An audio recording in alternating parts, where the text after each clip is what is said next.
Bulletin में सबसे पहले आज चीन की 2 फ्रंट वाली साजिश का खुलासा करेंगे, लेकिन उससे पहले बात कैमल रेसलिंग की। तमाम पाबंदियों के बावजूद बेजुबानों पर होने वाले जुल्म सितम कम होने का नाम नहीं ले रहे। टर्की में ऊंटों की कुश्ती का चलन अभी भी जारी है। हाल ही में हुई ऊंटों की यह कुश्ती विवादों में आ गई है।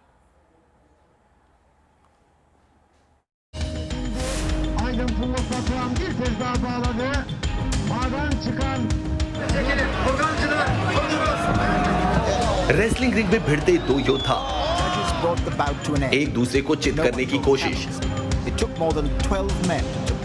हजारों की भीड़ के सामने ताकत की नुमाइश करने को मजबूर बेजुबान।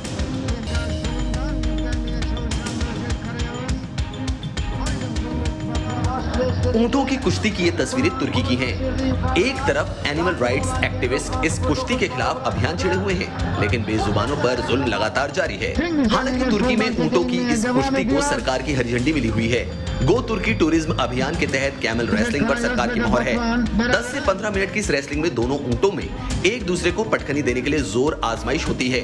सैकड़ों की भीड़ इस रेसलिंग का गवाह बनने के लिए मौजूद रहती है। हाल में हुई इस रेसलिंग को एक ब्रिटिश चैनल पर दिखाने के बाद विवाद बढ़ गया। पत्रकार और एंकर सर ट्रेवर मैकडोनाल्ड्स के इस रेसलिंग में शामिल होने को लेकर विवाद शुरू हुआ। पशु अधिकार संस्थाएं कैमल रेसलिंग को इंग्लैंड में दिखाने को लेकर सर ट्रेवर मैकडोनाल्ड्स के खिलाफ उतर आई। साफ है कि कैमल रेसलिंग में बेजुबानों की जिंदगी दांव पर लगाई जाती है। इस तरह के खेलों की हौसला अफजाई करना कहीं से भी सही नहीं कहा जा सकता। News nation. 1967 के बाद पहली बार एलएसी पर इस तरह जंग जैसे हालात पैदा हुए हैं। गलवान से चीन की सेना के पीछे हटने के लिए राजी होने की खबर तो आ रही है, लेकिन पेंगोंग त्सो के साथ दूसरी जगहों पर चीन अड़ा हुआ है। खबर यह भी है कि चीन अपनी साजिश में पाकिस्तान को भी शामिल कर चुका है। भारत के सामने अब वो पाकिस्तान के साथ मिलकर 2 फ्रंट पर चुनौती दे रहा है। क्या है चीन की ये 2 फ्रंट वाली साजिश और कितनी तैयार है हिंदुस्तान की सेना, इस पर देखिए हमारी ये रिपोर्ट।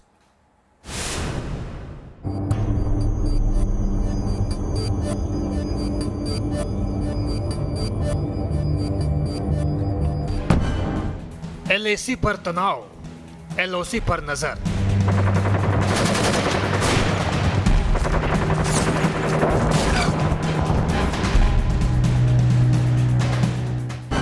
चीन की 2 फ्रंट वाली साजिश को जवाब।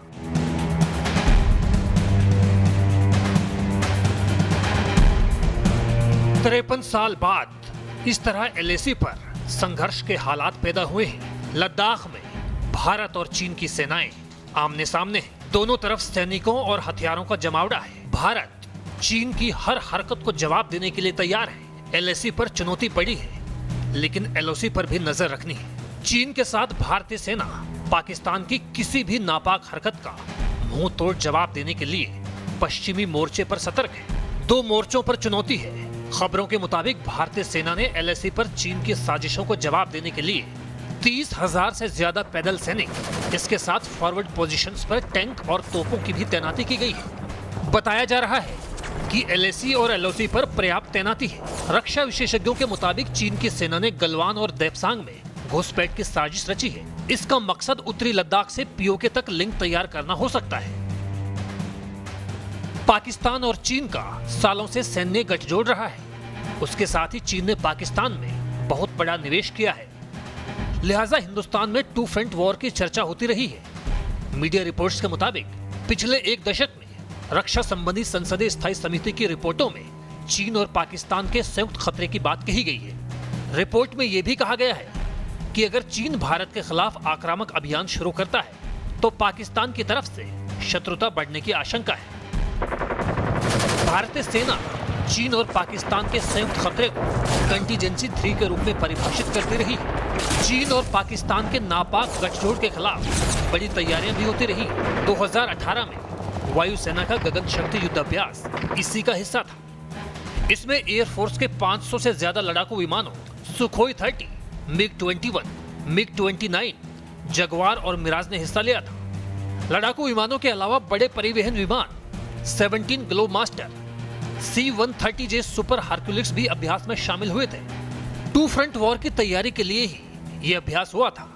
एयरफोर्स अपने सारे एसेट्स को वेस्टर्न सेक्टर से ईस्टर्न सेक्टर 48 घंटे के अंदर ले गई थी। बताया जा रहा है कि एयरफोर्स ने पिछले 5-6 सालों में अपनी कॉम्बैट क्षमता में 5 से 6 गुना इजाफा किया है। तत्कालीन वायुसेना प्रमुख ने उस वक्त लड़ाकू विमानों की कमी की बात कही थी, लेकिन अब वायुसेना में राफेल जैसे विमानों की एंट्री हो रही है। लिहाजा भारतीय सेना चुनौती से निपटने के लिए पूरी तरह तैयार है। Team news nation. भारत चीन की तकरार का असर पूरी दुनिया में दिख रहा है। चीन को जवाब देने के लिए कई देश अपनी रक्षा तैयारियों को मजबूत कर रहे हैं। चीन से खतरे के बीच ऑस्ट्रेलिया ने अपना डिफेंस बजट भी बढ़ा दिया है।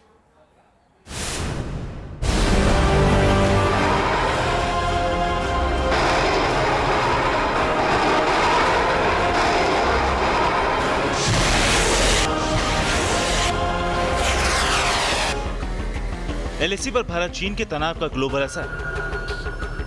चीन की विस्तारवादी नीति के खिलाफ बढ़ी हलचल। ऑस्ट्रेलिया ने बढ़ाया अपना डिफेंस बजट।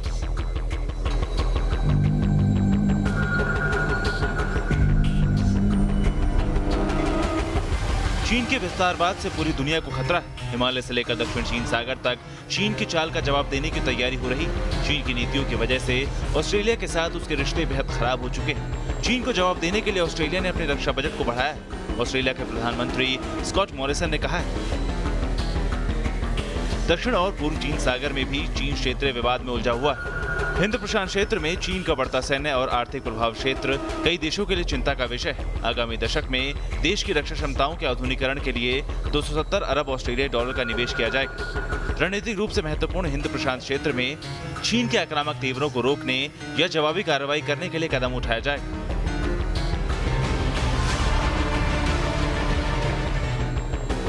कुछ दिनों पहले ही भारत और ऑस्ट्रेलिया के बीच रक्षा करार हुआ था। इस करार के मुताबिक दोनों देश एक दूसरे के सैन्य अड्डों का इस्तेमाल कर पाएंगे। भारत और ऑस्ट्रेलिया के रक्षा करार के खिलाफ चीन के ग्लोबल टाइम्स से रिपोर्ट छपी थी। ग्लोबल टाइम्स के मुताबिक भारत ऑस्ट्रेलिया के रक्षा सहयोग से इंडो पैसिफिक क्षेत्र में सामरिक लिहाज से बदलाव होगा, जिससे टकराव बढ़ेगा, शांति और स्थिरता भंग होगी। ऑस्ट्रेलिया हमेशा से भारत का अहम साझेदार रहा है। हर मौके पर ऑस्ट्रेलिया ने भारत का साथ दिया है। 1962 के भारत चीन युद्ध में ऑस्ट्रेलिया भारत के साथ खड़ा था। दोनों देशों की नौसेनाएं हर 2 साल पर एक्सरसाइज करती। भारत ऑस्ट्रेलिया सैन्य अभ्यास को ऑस इंडेक्स कहते हैं। अरुणाचल पर चीन के दबाव को ऑस्ट्रेलिया हमेशा गलत बताता रहा है।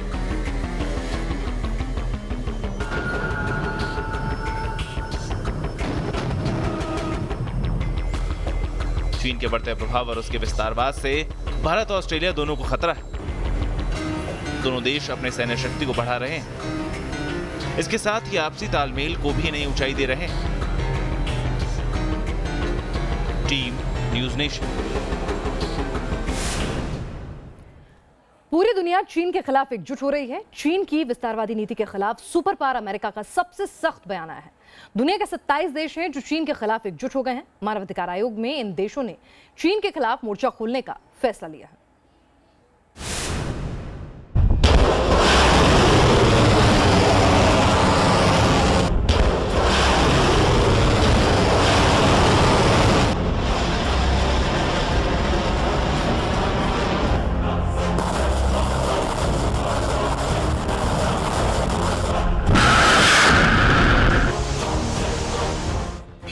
चीन के खिलाफ टीम 27 की मोर्चाबंदी। चीन को जवाब देने को तैयार है दुनिया। पूरी दुनिया चीन की विस्तारवादी नीति के खिलाफ कमर कस चुकी है। लद्दाख में चीन ने जो कुछ किया उसकी हर तरफ निंदा हो रही है। एलएसी पर चीन ने साजिश रची है। गलवान में खूनी संघर्ष का जिम्मेदार है चीन। विश्व के तमाम देश इस बात को मान रहे हैं। एलएसी पर चीन की घुसपैठ पर अमेरिका की तरफ से सबसे सख्त बयान आया है। व्हाइट हाउस की प्रेस सचिव ने एक ब्रीफिंग में राष्ट्रपति को कोट करते हुए कहा कि राष्ट्रपति डोनाल्ड ट्रंप ने कहा है कि भारत चीन सीमा पर ड्रैगन का आक्रामक रुख दुनिया के अन्य हिस्सों में चीनी आक्रामकता के एक बड़े पैटर्न के साथ फिट बैठता है और यह कार्रवाई चीनी कम्युनिस्ट पार्टी की वास्तविक चरित्र की पुष्टि करता है। चीन ने एलएसी पर तनाव बढ़ाया है। दक्षिण चीन सागर में वह दादागिरी कर रहा है। दक्षिण पूर्व एशियाई देशों के नेताओं ने भी साउथ चाइना सी को लेकर चीन के खिलाफ सख्त टिप्पणी की है। आसियान देशों के नेताओं का कहना है कि 1982 में हुई संयुक्त राष्ट्र समुद्री कानून संधि के आधार पर साउथ चाइना सी में संप्रभुता तय होनी चाहिए, लेकिन चीन तमाम कानूनों को दरकिनार कर अपने हिसाब से संप्रभुता तय कर रहा है। चीन ने हांगकांग के लिए नया राष्ट्रीय सुरक्षा कानून पास किया है। इस कानून का मतलब साफ है कि हांगकांग में न तो चीन का कोई विरोध कर सकेगा और न ही इसके खिलाफ कोई प्रदर्शन कर सकेगा। इस कानून का हांगकांग में विरोध हो रहा है। शिनजियांग प्रांत में उइगर मुसलमानों पर चीन के जुल्म के खिलाफ आवाजें उठ रही हैं। दुनिया के 27 देशों ने चीन पर मानवाधिकार उल्लंघन का आरोप लगाया है। संयुक्त राष्ट्र मानवाधिकार आयोग में अर्जी दी गई है। हांगकांग और उइगर मुस्लिमों को लेकर चीन को कटघरे में खड़ा किया जा रहा है।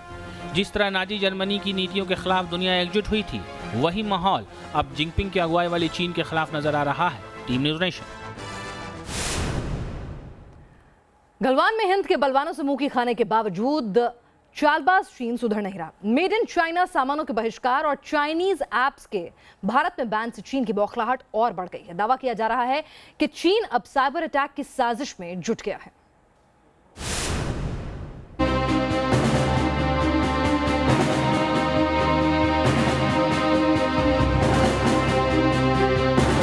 गलवान में हिंद के बलवानों से मात खाने के बाद बौखलाया चीन। मेड इन चाइना सामानों के बहिष्कार से टेंशन में चीन। हिंद के मुंहतोड़ जवाब से पस्त चीन नई साजिश को अंजाम देने में जुटा। भारत में 59 चाइनीज ऐप्स पर बैन के बाद चीन को जोर का झटका लगा है। हिंद के वॉर से तिलमिलाया ड्रैगन नई साजिश बुनने में जुट गया है। जानकारों के मुताबिक चीन हिंदुस्तान के खिलाफ बड़े साइबर अटैक की प्लानिंग कर रहा है। आशंका जताई जा रही है कि ये साइबर अटैक कई बड़े सेक्टर में किए जा सकते हैं। जानकारों के मुताबिक चीन साइबर स्पेस, ट्रेड और सप्लाई चेन सेक्टर में भारत को नुकसान पहुंचाने की फिराक में है। पावर, टेलीकॉम और फाइनेंशियल सर्विसेज से जुड़े सेक्टर्स को लेकर सरकार अलर्ट है। क्रिटिकल इंफ्रास्ट्रक्चर में चीन के निवेश की वजह से ये सेक्टर हाई अलर्ट पर है। विशेषज्ञ भी मानते हैं कि युद्ध अब मैदान में नहीं बल्कि साइबर स्पेस में होंगे, जिसके लिए तैयारी करनी होगी। लेकिन क्योंकि उन्हें मालूम है भारत में कोई साइबर सुरक्षा कानून नहीं है, भारत में इतनी ज़्यादा तवज्जो साइबर सुरक्षा पर नहीं दी जाती है, यहाँ तक कि भारत पे कोई डेटा प्रोटेक्शन कानून भी मौजूद नहीं है, लिहाजा इस तरह के ऐप्स लगातार भारतवासियों को टारगेट करते आए हैं। और इतिहास गवाह है कि करोड़ों भारतवासियों ने इन 59 ऐप्स को डाउनलोड किया है और कॉन्स्टेंटली ये ऐप्स 24/7 बेसिस पर भारतवासियों का डेटा चीन भेज रहे हैं। चीन साइबर वॉर के लिए साइबर आर्मी तैयार कर चुका है। इसका मकसद चीन की आर्मी पीएलए को रणनीतिक और सैन्य जानकारी मुहैया कराना होता है। चीन की साइबर आर्मी यूरोप में कई बार साइबर अटैक कर चुकी है, लिहाजा भारत सरकार अलर्ट पर है। पहले 59 ऐप, उसके बाद एयरटेल और एमटीएनएल में जितने भी चाइनीज इक्विपमेंट थे उसको हटाने और टेंडर को रोकने की बात, और लगातार अब ZTE और हुआवे जैसी कंपनियों पर आगे आने वाले समय में उन्हें ना सर्विस प्रोवाइड करने की को लेकर सरकार का जो फैसला था उससे चीन लगातार बौखलाया हुआ है, जिसको देखते हुए अब वो साइबर अटैक की तैयारी कर रहा है और भारत को इसको लेकर के अब तैयार रहना होगा ताकि भारत का डेटा सुरक्षित रहे। नेपाल में भारत के विरोध में फैसले लेना अब प्रधानमंत्री केपी ओली को भारी पड़ रहा है। भारत को लेकर ओली के विवादित फैसले के खिलाफ उनकी पार्टी में ही अब उनके खिलाफ बगावत हो गई है, जिसकी वजह से ओली की कुर्सी भी अब खतरे में नजर आ रही है। नेपाल में आया प्रचंड तूफान, प्रधानमंत्री ओली की कुर्सी खतरे में। जिस हिंदुस्तान का नेपाल से रोटी बेटी का रिश्ता था, उस रिश्ते को तार तार करने वाले नेपाल के प्रधानमंत्री केपी शर्मा ओली की सरकार सियासी संकट में घिर गई है। अपनी ही पार्टी में उठे बगावती सुर को देखते हुए अब ओली को अपनी सरकार बचाना मुश्किल हो रहा है। नेतृत्व परिवर्तन के दबाव के बीच ओली ने आज दोपहर अचानक राष्ट्रपति से मुलाकात की। उधर ओली के राजनीतिक भविष्य को लेकर आज दिन भर नेपाल में अटकलों का बाजार गर्म रहा। ओली के सियासी विरोधी कहे जाने वाले प्रचंड के निवास पर आज दिन भर बैठकों का दौर चलता रहा। बताया जा रहा है कि सत्ताधारी कम्युनिस्ट पार्टी ने पीएम ओली पर इस्तीफे का दबाव बढ़ा दिया है। राष्ट्रपति से ओली की मुलाकात के बाद ये भी अटकलें हैं कि नेपाल की संसद को भंग किया जा सकता है। भारत को लेकर ओली के विवादास्पद फैसले के बाद सत्ताधारी नेपाल कम्युनिस्ट पार्टी में घमासान मचा हुआ है। कम्युनिस्ट पार्टी के चेयरमैन पुष्प कमल दहल प्रचंड के नेतृत्व में कम्युनिस्ट पार्टी की स्टैंडिंग कमेटी की बैठक हुई, जिसमें प्रधानमंत्री ओली शामिल नहीं हुए। इससे पहले भी जून के आखिरी हफ्ते में हुई बैठक में पीएम ओली शामिल नहीं हुए थे। ओली को पता है कि कमेटी में उनका बहुमत नहीं है। 44 सदस्यीय स्थायी समिति में केवल 15 सदस्य ही उनके पक्ष में हैं, जिससे अगर वो बैठक में शामिल होते हैं तो उन पर इस्तीफा देने का दबाव बढ़ जाएगा। बताया जाता है कि बैठक के पहले दिन ही ओली और प्रचंड के बीच तीखी नोकझोंक देखने को मिली थी। प्रचंड ने जहां सरकार के हर मोर्चे पर फेल होने का आरोप लगाया, वहीं ओली ने पलटवार कर कहा कि प्रचंड पार्टी को चलाने में विफल हुए हैं। उधर इस्तीफे की अटकलों के बीच नेपाली पीएम ओली ने अपने निवास पर कैबिनेट की एक इमरजेंसी बैठक की, जिसमें उन्होंने अपनी सरकार को बचाने के तमाम तिकड़म शुरू कर दिए हैं। नो कॉन्फिडेंस मोशन से बचने के लिए संसद के बजट सत्र को विघटित किए बिना रद्द करने का फैसला किया गया। ये फैसला प्रधानमंत्री केपी शर्मा ओली के ब्लू वाटर स्थित सरकारी आवास पर हुई कैबिनेट की बैठक में लिया गया। ओली को डर है कि अगर संसद का सत्र चला तो उनके ऊपर इस्तीफे को लेकर और दबाव बढ़ेगा। दरअसल प्रधानमंत्री ओली बिना अपनी पार्टी को विश्वास में लिए वो चीन को खुश करने के लिए भारत विरोधी फैसले लेते गए और जब भी पार्टी फोरम की बैठक हुई उससे वो नदारद रहे। लेकिन प्रचंड ने साफ कर दिया है कि प्रधानमंत्री ओली को पार्टी का सम्मान करना होगा। भारत विरोध की राह पकड़ने वाले ओली की नैया फिलहाल प्रचंड तूफान में फंसी है। अब देखना होगा कि पार्टी के सपोर्ट के बगैर वो अपनी नैया को बचा पाते हैं या नहीं। Team news nation. और अब आपको दो तस्वीरें दिखाते हैं। एक तस्वीर भालू के बच्चे से जुड़ी है, इसके सर में एक बोतल फंस जाती है। दूसरी तस्वीर व्हाइट जिराफ की है जिसे अफ्रीका में देखा गया।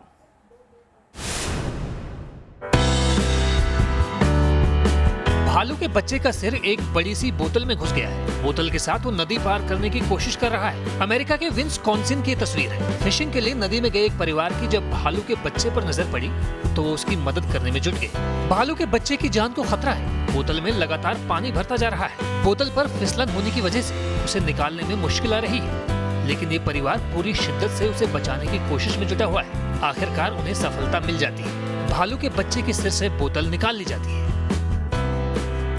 एक और तस्वीर आपको दिखाते हैं जो अफ्रीका के केन्या की है। ये बेहद दुर्लभ तस्वीर है। ये सफेद जिराफ की तस्वीर है। सोमालिया की सीमा के पास इस दुर्लभ जिराफ को देखा गया है। व्हाइट जिराफ विलुप्त प्राय प्राणी है। इसका संरक्षण सरकार के लिए चुनौती है। Team news nation.